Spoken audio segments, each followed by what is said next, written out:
Hey guys, it's Richard back again with my second in the series of Quest to Questscape. Now in this one I'm going to be talking about Song from the Depths, which is a very novice quest, members only again, and I kind of enjoyed it. I thought it was quite a good quest. In general, kind of impressive.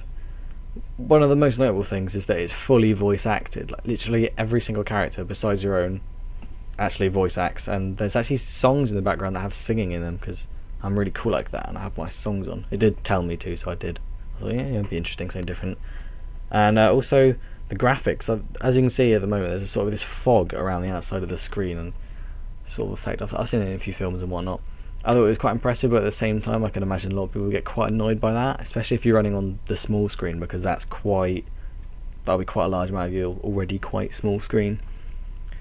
But I mean, I thought in general the graphics were quite impressive. The cave graphics, they're clearly, this new graphics team they've got like the look of this, quite that sort of style in general, because the new Tazar, the new dungeons that they released in the behind the scenes, which might already be released to be fair, because I don't know when I'll actually release this video.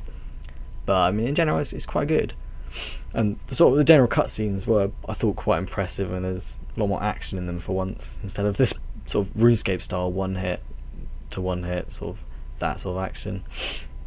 Now this raptor fella that you can see walking in right now, I thought he was actually quite interesting. Like, the voice was a bit weird, really coarse, trying to be Darth Vader, I think, but he was quite cool. I thought, you know, he started off sounding like a bit of a dick, but I thought in the end he ended up being quite an interesting character. I mean, maybe we'll see him in future quests, maybe he already is in future quests I just haven't done, or they've used as replacements, but he's quite impressive. I mean, I don't know if he's meant to be like insanely good at combat or anything. Maybe we'll see him in like a master quest one day and he's quite hard to kill, but I mean, it should be quite interesting, and he's a good fella. Also, as usual in RuneScape quests, you do see someone die who I suppose it's probably one of the people you're supposed to form a minor connection with, but then ends up dying anyway. But I mean, right here, I thought that was kind of a good cutscene, and then you get to see the sheer massive size of the Queen Black Dragon, which, you know, it's a bit weird, kind of a bit disgusting that he's inside her and all this acid and whatnot. But I mean, quite interesting. Another thing to talk about is there's absolutely no combat aspect to it. It's I don't know, I mean, I suppose you could kill those, but I mean, it's one of the few quests where there's absolutely no combat aspect. Maybe Devious Minds, which apparently was the quickest quest to ever develop, that's the one where you might make a sword bow thing. I don't know where it ends up being called, but you know, it's quite interesting. Now, one other thing I'm going to mention is the sheer size of the QED.